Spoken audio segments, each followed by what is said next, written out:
অসংখ্য বছর আগে দেবতাদের রাজ্য জুড়ে এক মহা বিপর্যয় নেমে আসে। সতীদেবী স্বামীর অপমান সহ্য করতে না পেরে দেহ ত্যাগ করেন। ভগবান শিব শোতে উন্মত্ত হয়ে তার দেহ কাঁধে নিয়ে তাণ্ডব শুরু করেন। দেবতারা আতঙ্কিত হয়ে বিষ্ণুর কাছে প্রার্থনা করেন। তখন বিষ্ণু তার সুদর্শন চক্র দিয়ে সতীর দেহকে ৫১ টুকরো করেন, যাতে শিবের ক্রোধ শান্ত হয়।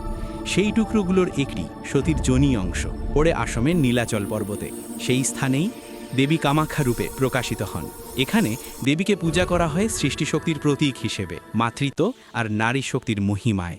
কথিত আছে, প্রথমে দেবী স্বয়ং এক যোগিনী রূপে প্রকাশ পেয়েছিলেন। পরে রাজা নারায়ণকান্ত দেব মন্দির পুনর্নির্মাণ করেন। মন্দিরের গুহার ভেতর আজও দেবীর পবিত্র স্থানে জলের ধারা প্রবাহিত হয়, যা জীবনের অনন্ত শক্তির প্রতীক। এইভাবেই কামাখ্যা মন্দির শুধু পুজো স্থান নয়, নারী শক্তি আর তন্ত্র সাধনার জীবন্ত কেন্দ্র হয়ে উঠেছে, যেখানে আজও প্রতিদিন দেবীর অলৌকিক মহিমা অনুভূত হয়।